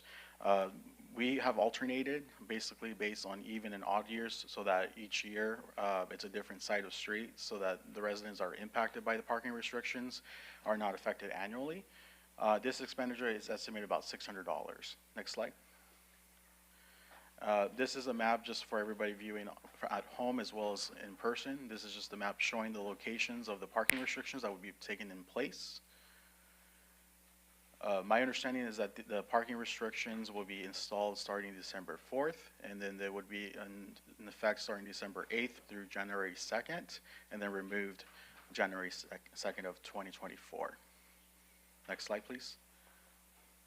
The next appropriate resources are the 20 trash bins as well as a coordinated pickup with our sanitation department. Trash bins are placed throughout the neighborhood just to kind of collect trash that's generated from the event. This expenditure is a not to exceed amount of $2,062.85. Next slide. Public Works will install 2 illuminated light boards to assist with traffic control. However, I do want to make a correction that it's only informing of traffic control, indicating that there's traffic delays between 5 to 10 p.m. just to drive safe. It does not inform visitors of any parking restrictions. That's one correction I do want to make. This is estimated with the staff time as well as the installation, $3,231.19. Next slide. As part of our outreach with the community at large, we do have a city website that's currently live and will be updated with new information that provides general information regarding city contact, the parking violations or restrictions, the LA County Public Health Mobile Food Program, sanitation and trash bin distribution, traffic and signage, and then this year, code enforcement. Next slide, please. So as I mentioned, beginning this year, we'll be doing code enforcement for our cottage food operations as well as sidewalk vending. So last year we did more of an educational outreach. So our code enforcement or environmental quality officers went out to the community during this event and educated the public about our regulations. And within that 1-year education outreach, we are now starting enforcement. So if we do see any individuals are operating without a valid permit, we do the enforcement and citation. Next slide, please. So for tonight's recommendation, again, is we're accepting and filing the meeting minutes of May 18, 2023, as well as reviewing of the appropriate resource contributions to the neighborhood coordinated Seaside Ranchos holiday light display. Staff from Public Works, Community Development, and Police Department are available for any questions. Thank you. Thank you. Do we have any questions or comments from the council? Councilman Griffiths. Thank you, Captain. I just want to make sure that I and the public are understanding about the code enforcement on the vending. Let's say that grandma on one of our streets in the area wants to sell hot chocolate to the kids walking by, and she doesn't have a license to do that. She would be breaking the law at that point and be enforced on. Is that what I would understand? Good evening, Your Honorable Council. Michelle Ramirez, Community Development Director. If it's a homeowner who is selling something and they do not have the proper permits to do so, then actually the code enforcement officers would approach them, make them aware of the process, ask them to stop selling, and they would then give them the opportunity to stop, and they would come back at a later time to inspect to ensure that they did stop selling. And as I read in the agenda item, last year's event, people who were selling were notified of this upcoming change. Is that correct? That is correct, and they were also notified when we had a community meeting with them. And I'm not sure how many people were actually at that community meeting, so obviously you want to make sure that the news is shared widely, but when you guys were telling people last year that this would be enforced this year, what was the general reaction? Did people accept that? Do they say, well, we'll get a permit or we'll just not do it? What was the reaction to being told that this type of vending would be enforced as illegal? It was actually mixed. You had those who were happy. They don't want any type of vending, even the homeowners doing it. You had others who seemed to make quite a bit of money doing this over the holiday season and wanted to continue to do so. So I would say it was a very mixed, but they did understand, and they were explained the process, including the cottage food process, if they wanted to go through that. Has anyone expressed an interest in getting an actual permit to do so? Until now, not yet. I'm sure it'll come. I'd appreciate an update just to let us know if there's any people who actually are permitted to do it. I can say that one of the things code enforcement does before we go out there, we do pull the cottage food permits from the county's website, because they do list them when they get that to ensure then do they actually have one, and then do they have their actual local business license. So they do not go out there without that information on them. Appreciate that. Thank you. Mm-hmm. I have a question. I think in the past, we reiterated that this is not a city event, and then try to, it's kind of like a large block party, if you will, sort of. there used to be cost of the city, which I'm just going by memory. I think it was probably from PD, whether it was overtime or not. And I think if we did the hours, it came out to be on the order of 60K-ish. I did not see anything in here for an estimate. I was just wondering, is there, did we miss something that potentially, so that we, or did some of the stuff, things that a PD did before went to code enforcement? I just flipped through it. Your Honor, so just to clarify, so the way that just for the record, for the public's awareness, this is not a city-sanctioned event. Essentially, the decision for the neighborhood to put out this event is on their own merit. And we are only providing the resources to address, life and safety and welfare that's caused by the event.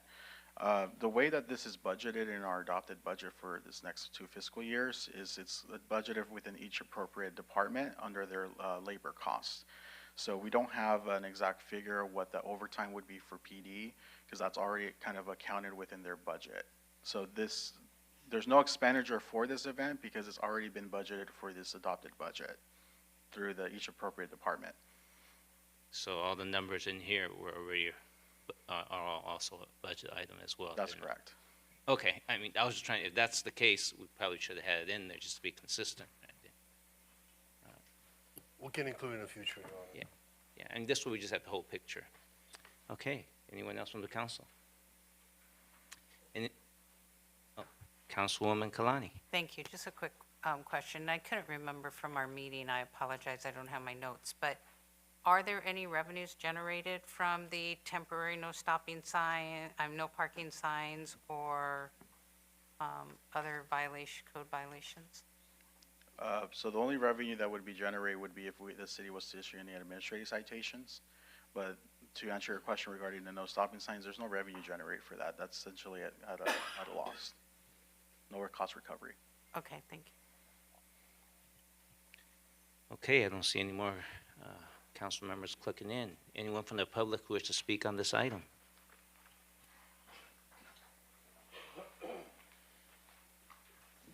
Hi, I enjoyed that. Why do I start with 3 minutes less? Why? I enjoyed this Christmas lights event until it went out of scale. Half of the people don't put on lights anymore, and I don't know why we even dealing here with. And thank you for bringing up last year. Maybe it was $60,000 for police presence, sitting in a trailer, a cold trailer in the dark.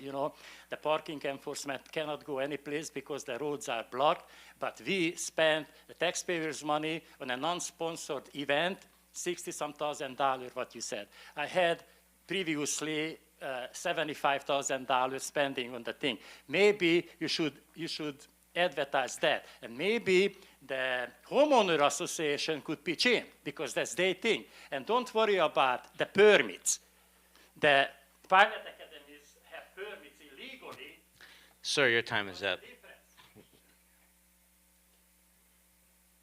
As a matter of fact, I think during the meeting, it was offered to the homeowners association to raise money for these events. Go ahead, sir. James Henry, I'd like to know how much it costs to obtain a permit to sell things at the holiday lights. How much does it cost to obtain a permit? Mayor, this is Sheila Poisson, Finance Director. I don't recall off the top of my head the home walk permit. I do know the business license is about $280 or so. Okay. For an annual. Okay, business license about $280, so you're probably hitting at least $300. Hopefully you got an ROI on that one. Okay, anyone else from the public wish to speak?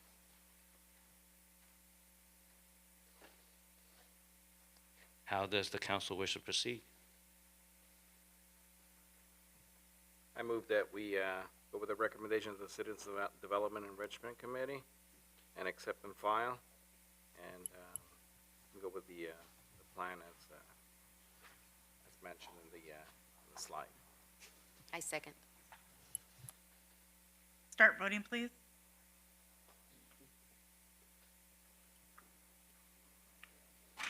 Your Honor, that motion carried unanimously.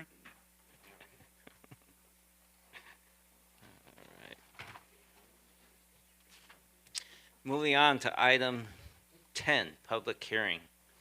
Item 10A is a consideration of appeal of the Planning Commission's denial of a Planning Commission review to allow the construction of a new two-unit residential development in conjunction with the demolition of a contributing structure and a conditional use permit to allow development that exceeds 0.65 floor Your area. Honor, this is the item that's been moved? Yeah, actually, I was going to get there. Oh, sorry. I know, it's a long way to tell you that we're going to move this. Let's see, on the property located in Torrance Tract. At this moment, I'll take a motion to continue this hearing to a date certain of November 28, 2023. Move to have this matter heard at a date certain. Second. Start voting, please. Your Honor, that motion carried unanimously. Thank you. Now is the time and the place for a public hearing on agenda item 10B. A recommendation of the Community Development Director that the City Council conduct a public hearing on the development of a substantial amendment to the 5-year consolidated plan covering the period beginning July 1, 2023 and ending July 30th, 2028, and the annual action plan covering the period July 1, 2024 to ending June 30th, 2025. The public hearing will be conducted as follows. Staff will begin with a presentation and respond to any questions the council may have. Afterwards, the public comment period will begin with each speaker having up to 2 minutes to speak. At the conclusion of the public comment period, the council will close the public hearing and take actions on this matter. Has this matter been properly advertised? Yes, Your Honor, it has. Is there a staff presentation? Yes, good evening, Honorable Mayor and members of the City Council. Julia Smith, Business Manager for the Community Development Department. The item before the City Council is a public hearing to obtain citizen input and take public testimony on the substantial amendment to the city's 5-year consolidated plan covering the period July 1, 2023 to June 30th, 2028, and annual action plan covering the period July 1, 2024 to June 30th, 2025. Your honorable body previously approved the 5-year consolidated plan on June 20th, 2023. At that time, the consolidated plan pertained to the administration of home funding. In addition to home funds, the city is also an entitlement recipient of Community Development Block Grant funding, also known as CDBG. Historically, the city has contracted with LA County for the administration of the CDBG program. After June 30th, 2024, the city will begin administering the CDBG grant independently of LA County. This change necessitates a substantial amendment to the consolidated plan to include the CDBG grant, and additionally, the city must include both CDBG and home in the fiscal year 2024-2025 action plan. While HUD has not yet announced the funding allocations for fiscal year 24-25, staff anticipates that funding allocations will be similar to the current fiscal year, with $510,196 in home funds and $989,190 in CDBG funds. Out of the home funding, no more than 10% can be used for administrative and program delivery activities, and at least 15% must be set aside for a community housing development organization, also known as CHODO. Regarding CDBG funding, a maximum of 20% may be used for planning and administrative services and 15% for social service activities. The fiscal year 23-24 home funds have been allocated towards a future affordable housing project, which has not yet been identified. The use of these funds could include affordable housing development, rehabilitation, or acquisition. Staff recommends adding the anticipated fiscal year 24-25 home funding allocation to the future affordable housing project. The city has historically used CDBG funds for sidewalk repair and accessibility improvements through public works projects. By administering our own funding, the city will now be able to retain 20% of the award for administrative expenses. We anticipate this will be around $197,838. The administrative funding was previously retained by LA County. As a direct recipient of home and CDBG funding, the city will also need to contract with a service provider for fair housing services. The funding for this required service would be through the CDBG program under the 15% allowable social service activities. The statute requires that the city hold at least one public hearing to obtain the views of citizens on housing and community development needs and affirmatively furthering fair housing. prior to the development of the substantial amendment and the action plan. Tonight's public hearing serves its purpose. To properly evaluate all proposed projects, it's recommended that the City Council defer making any recommendations this evening. A summary of all funding requests and staff recommendations will be provided to the City Council for review at a future meeting. That concludes staff's presentation. If there are any questions, I'd be happy to answer them. Thank you. Does any member of the council have any questions? Councilman Kaji. Thank you, Captain. A question for staff.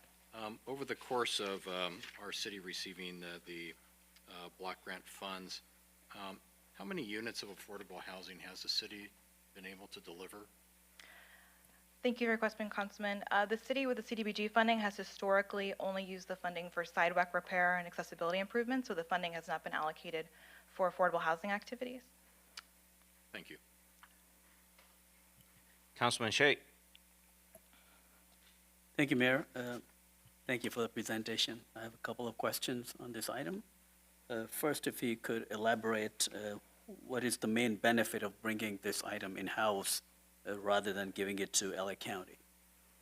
Thank you for the question, Councilman. So the main benefit is the retention of that administrative funding. So previously, the city contracted with LA County, and LA County took the 20% administrative funding as a condition of administering the grant for us. So the main benefit of bringing the program back in-house is that we will be able to retain that administrative funding for staff cost.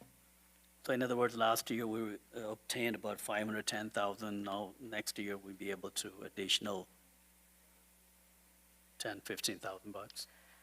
So in terms of the CDBG grant, Yeah. Currently the city contracts with LA County, so we receive about the 700,000 number, which Okay. that takes away the 20%. So Oh, I moving forward, starting fiscal year 24-25, we'll be getting that 900,000. We anticipate to receive that $900,000 number. Additional 20%. I see. Correct. Okay. Thank you for your efforts, and thank you to the staff to bringing in-house. That's pretty savvy. Appreciate it. The other question is that on page 2, under analysis, on the fourth bullet point, this serves as a management tool for assessing performance and tracking results. Are we going to share these, what happened last time, or? Thank you for the question, Councilman. So this is in reference to the purpose of the consolidated plan. So the consolidated plan, which was previously approved June 20th, is quite extensive. We previously did not have a consolidated plan because we weren't administering our own grant funding. So as we do the consolidated plan, there are mechanisms by which to report on what our objectives are and what our kind of results are. Additionally, we have to do every year a consolidated, it's called a CAPER, which is a Consolidated Annual Performance and Evaluation Report, I believe. I got the acronym correct. So that report has to be publicized as well. So that will be another mechanism by which we'll be reporting on our objectives. And if I may, Council, Michelle Ramirez, Community Development Director, when we bring that CAPER, when that CAPER is completed, that actually will come to the City Council for a public hearing and a public presentation of how we spent the funds. Okay. So right now, the allocation that you're providing us is different than these performance indicators. So the allocation for how the funding was allocated on page 3. So we have under anticipated funding, the staff anticipated receiving an allocation $510K. Out of 510, 10% was allocated towards the salaries and so forth. These are the allocations these are the indicators how we spend the money, not the performance. So if I understand your question correctly, what these indicators are is the city is allocated a certain amount of home funds and a certain amount of CDBG funds. Out of those amounts, there's certain percentages that can go either towards planning and admin, or in the case of the home, it has to go towards a CHOTO. In the case of the CDBG, we can also have some funds go towards the social services. So this is just explaining how those funds can be divided. It's not necessarily what we're going to be recommending when we bring back to you at a later date, saying how we recommend the funds to be spent. As an example, with the CDBG funds, I don't anticipate us using 15% towards social services. I do anticipate us using some towards the Housing Rights Center, or towards a fair housing provider that we'll have to use, but that probably will be much less, which it can be, and then more funds can actually be used towards program costs, such as still continuing with the public works projects. Okay, yeah, thank you for separating that. I think that was partially one question. So let me just go with that. The 10%, which is about 51,000, the amount that we used from this secure funds, 51,000, that's going towards the salaries. Yes, we can use that towards salaries, we can use it towards supplies, we can use it if we needed consultant services for some reason, it can be used for any of those costs. So does this mean if the 51,000 that we using, that will go to the general fund, or are we going to increase our general fund with this amount because we're spending this money to cover some of the salaries for the staff? It's more like a pass-through where we would work with the finance department, and the finance department, a portion of our salaries would be charged to this account, and then we would then draw down those funds from the federal government to pay for that percentage of our salaries. That then would then go reimbursed to the general fund. I see. Thank you for the clarification. On home eligible activities on page 2,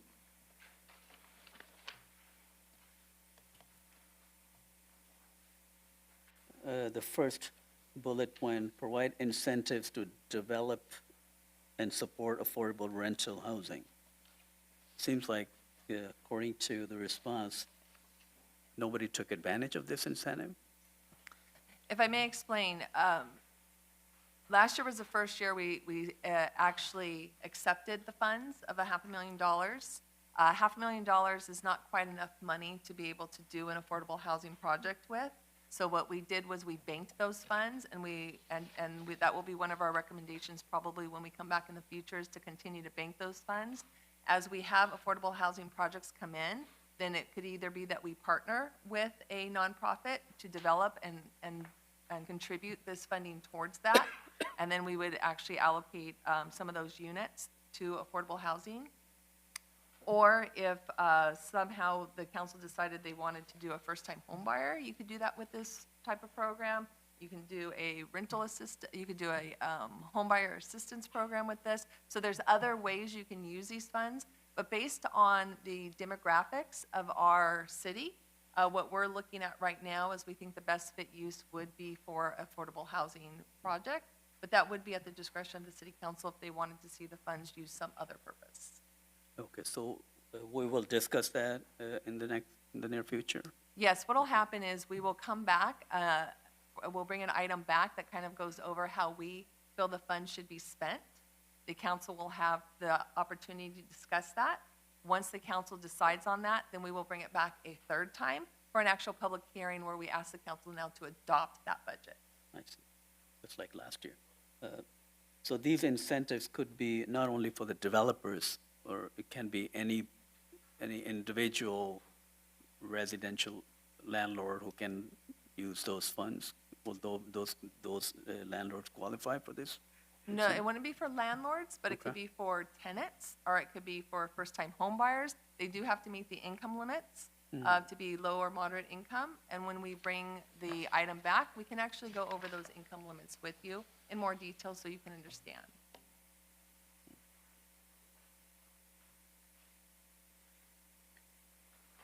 On page 3, I think that's the third paragraph, that the city has used some of these CDBG funds for sidewalk repairs. How much was spent on sidewalk repairs? Do we have any numbers out of this one? In the past, the entire grant amount, when we were going through the County of Los Angeles for administering of the funds for us, we spent the entire grant on sidewalk repair projects. It's my understanding, so 510,000 we think was spent on sidewalk repair? No, it's closer to about 700,000. Okay. Wow, these are just the repairs. Well, not- this is adding the ADA accessibility, the ramps, and repairs of sidewalks. I have a couple of more questions. I'll come back later and let my other colleagues try. Thank you so much for clarifying the question. I appreciate it. Wait till you get the reply from your oral requests. Councilman Griffith. Thank you, Captain. Thank you for the staff report. You said something in there that caught my ear.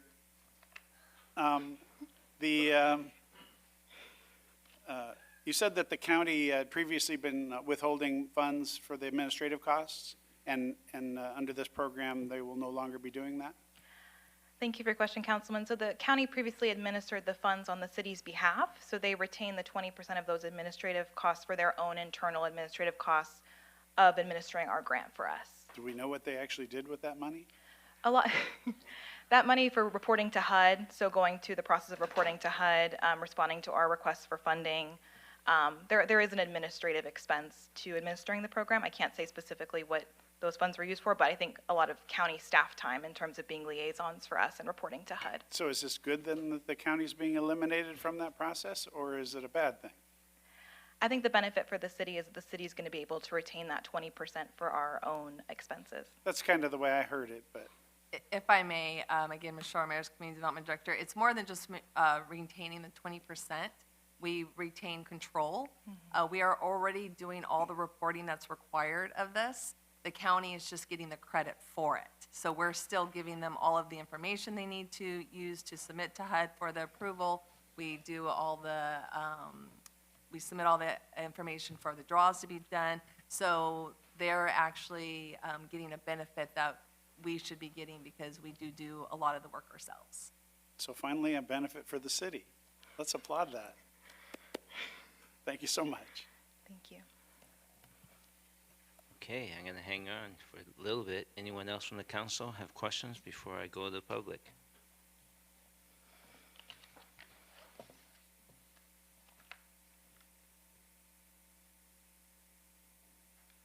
Okay, I thought someone was about to click in.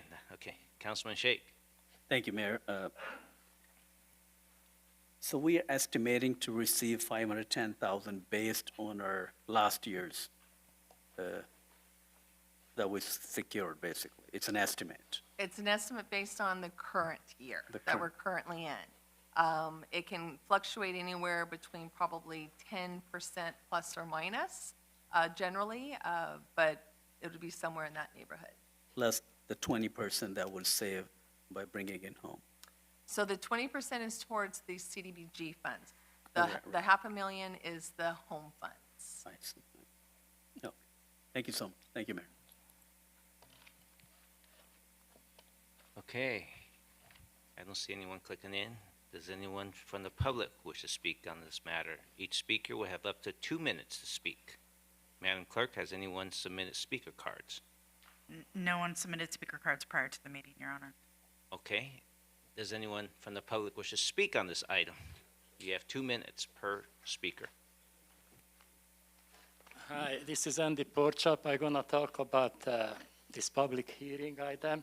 You're talking about this $500,000 and what to do with it for affordable housing. You know, I mean, you have to be a magician to do anything with it for affordable houses. But my suggestion, and don't kick me out, this is on the topic, we should hire a couple of police officers, get the criminals who breaking into our house, and put those people who the police arrest in jail. And then we can tell them we provide that housing for 2 people or 5 people or 10 people, and we would have safer, cleaner Torrance. And on the other hand, my mind wandered up, but it's going to come in. Just to stay on the topic, it doesn't matter what we do with it. We got $1 million last time for 10 years. We were sitting on it. We bought the Torrance Theater Company. Nobody knew it. And then we just took it out of the airport funds, right? So we don't need this hearing. We just do whatever we want to do. Just like we have 10 Pilots Academy, just like you screaming and yelling at Kalani in the closed session, you know, as a dictator. We can do anything, sir. We can do anything. We can put the money for police. We can put the money for Mr. Shaparian wages. We can do anything. We can do anything. We have 10 pilot schools instead of 6, and you are the boss.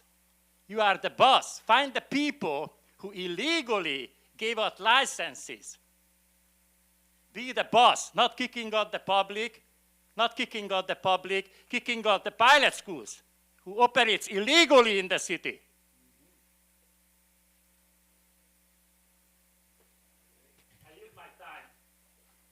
Good. I took the 3 seconds. Anyone else from the public who wishes to speak?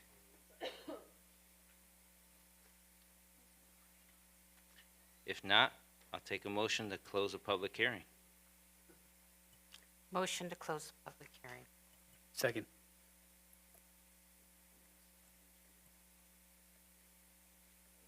Start voting, please. Your Honor, that motion carried unanimously.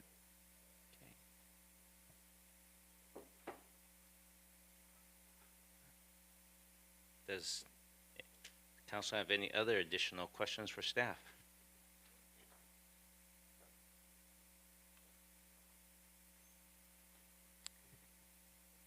If not, how does council wish to proceed? If I may, Your Honorable Mayor, Yes. Michelle Ramirez, Community Development Director, the council only had to hold the public hearing tonight. There is no decision that needed to be made. Okay. You're going to bring it back to, yes. All right. So that means we're done with this item. There's no motion needed. Just move on. Okay? That was the easy button. There are no agency agendas. We're now moving on to the second reading of ordinances, item 12A. Are there any questions from the council?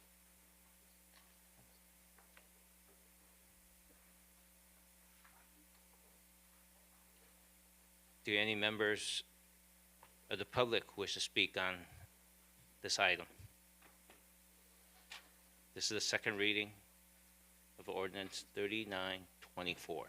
Yeah, please approve this one because Pat Furry and his organization needs more money, more gambling, you know, that useless organization. And before you promote organization that in the city council meeting, please just check their financial report. Check their financial report.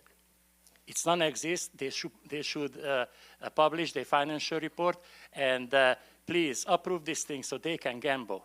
They can gamble because that's a good thing. Gambling is a good thing. Gambling, drinking, and a little, you know, on the side. Please vote yes. Thank you. 20 seconds this time. Anyone else from the public who wish to speak?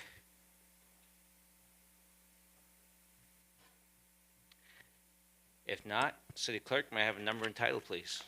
Your Honor, this is ordinance number 3924, an ordinance of the City Council of the City of Torrance, California, amending section 31.7.3, approval of License Review Board of Chapter 1 of Article 7 of Division 3 and Article 5 entitled Exhibit Contests, Amusement, and Gambling Devices of Chapter 5 of Division 4 and adding Article 18 entitled Charitable Gambling to Chapter 5 of Division 4 of the Torrance Municipal Code.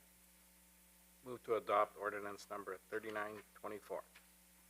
Second. Start voting, please.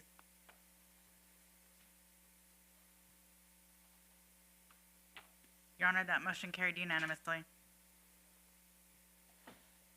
Thank you. Moving on to oral communications number 2. This portion of the council of the meeting is reserved for comments on items not on the agenda.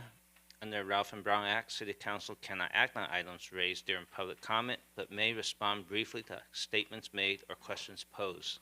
Request clarification or refer the item to staff.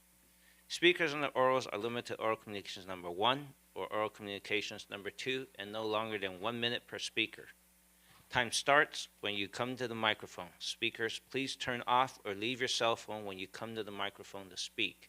If you have materials to hand out, please provide the city clerk 11 copies. City clerk, is anyone signed up? Your Honor, we had one card left over from Earl's one. They did not check any boxes. It was David Ortiz. Okay, I think I recognize I believe he left the meeting about an hour ago. Anyone from the public who wishes to speak on oral communications number 2?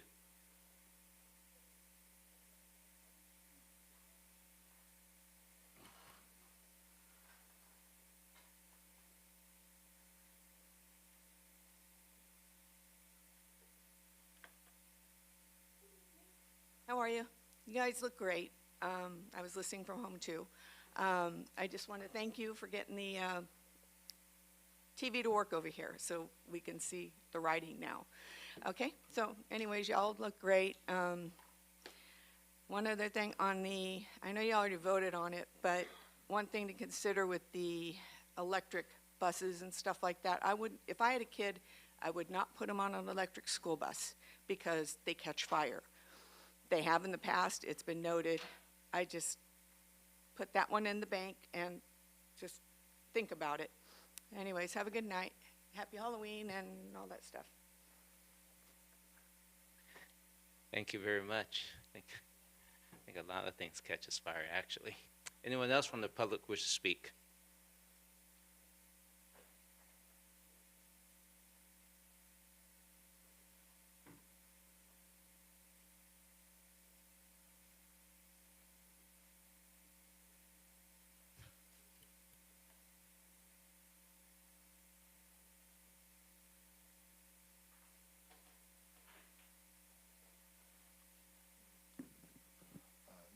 James Henry, our governor of California is currently in China talking about climate change.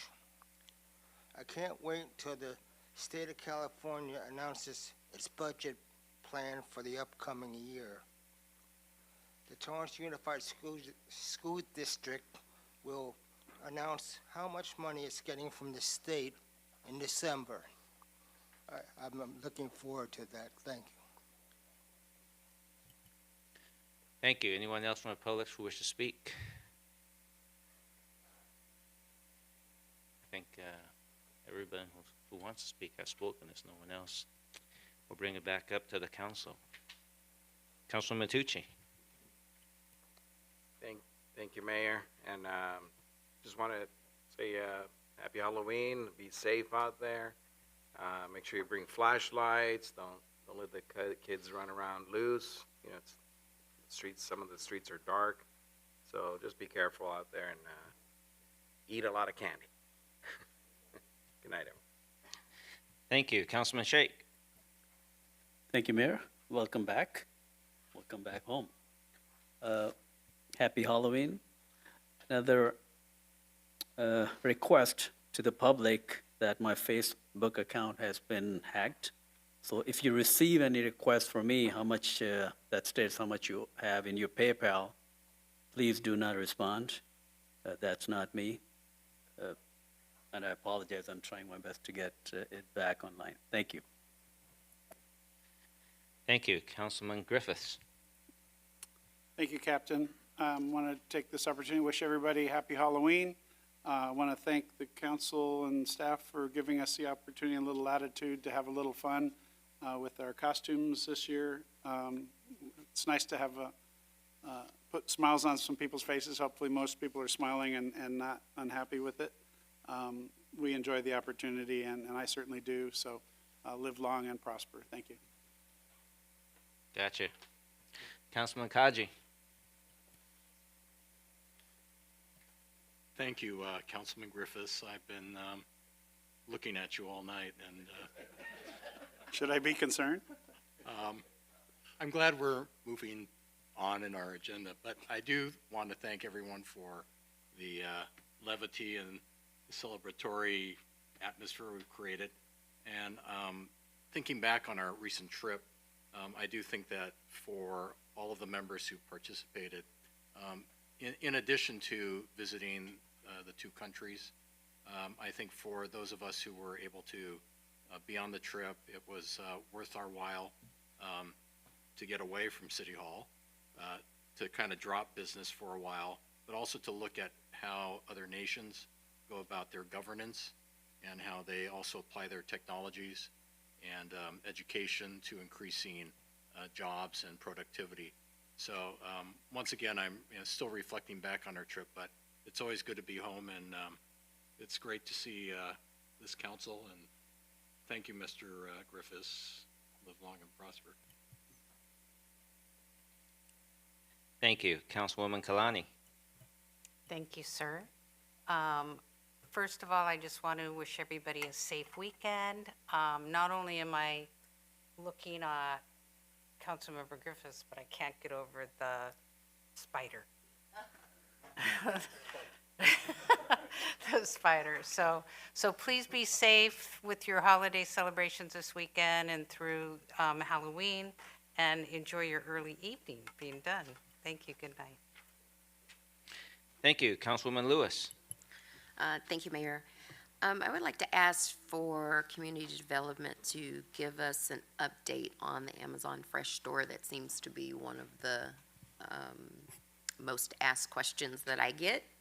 I know they were having some issues with their cashless cashiering stations, but people are still asking, are they going to open or are they not?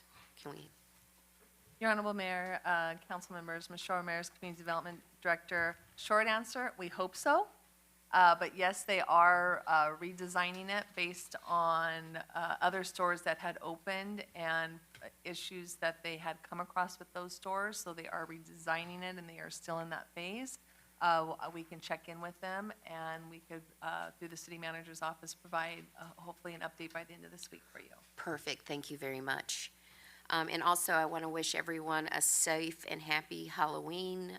If you're going to be driving or driving e-bikes responsibly, I hope, or on scooters, please take the extra precautions since it's getting dark a little earlier to make sure that you're wearing the appropriate safety and reflective gear. And if you don't have any, I'm thinking that Space Spider over there may be able to direct some traffic every now and then. That's a between the ears and the spider, you guys are amazing. So, thanks. Thank you. I'd like to say it's good to be back.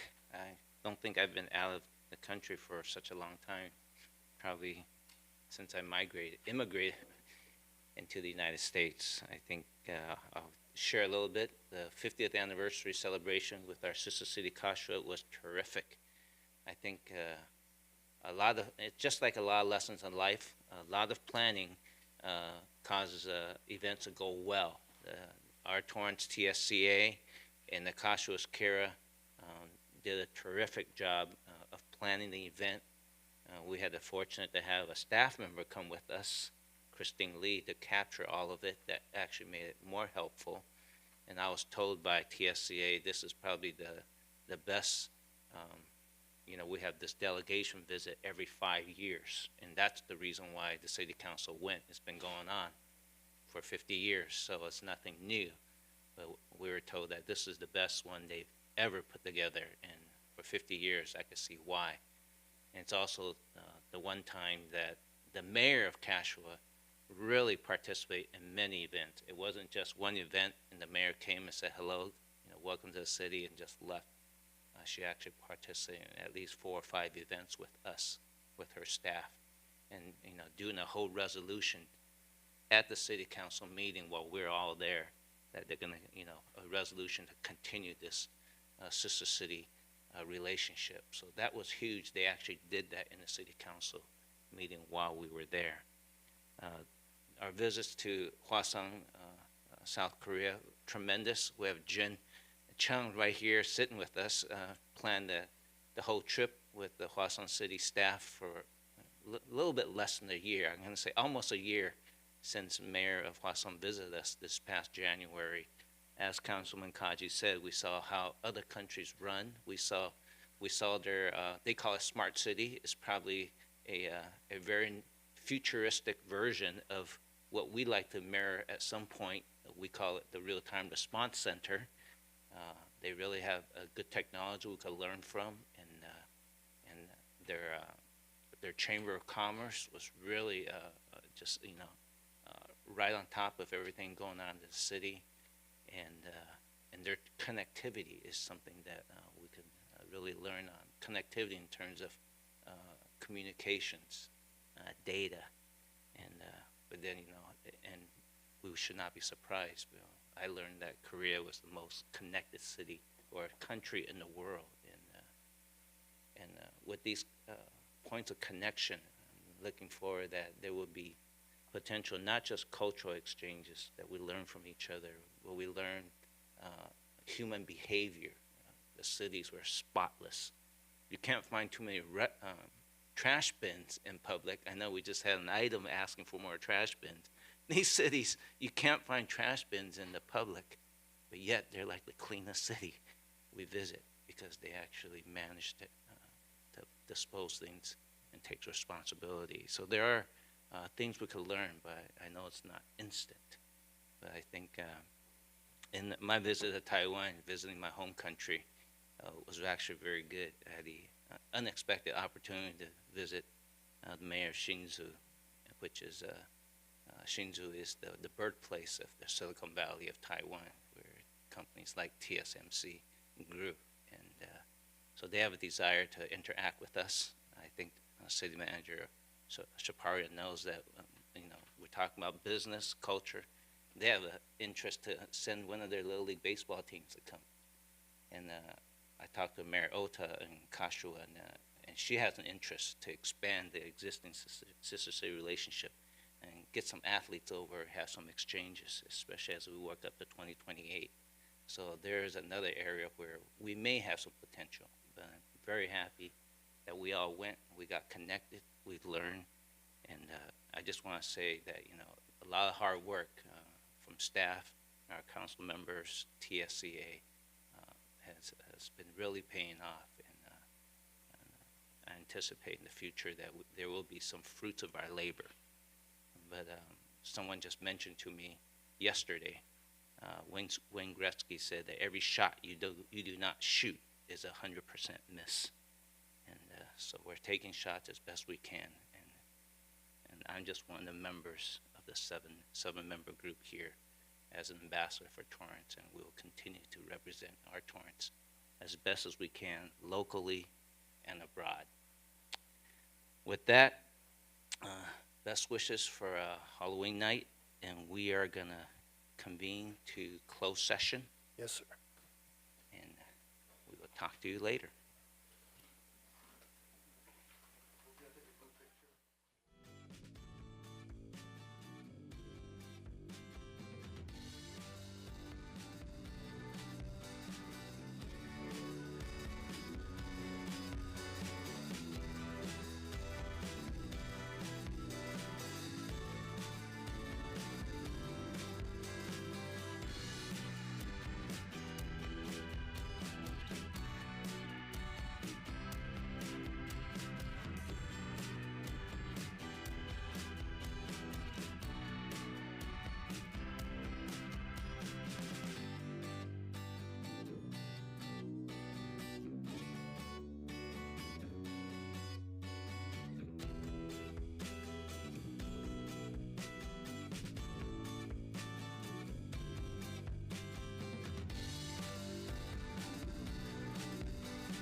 We have returned from closed session. City Manager, anything to report out?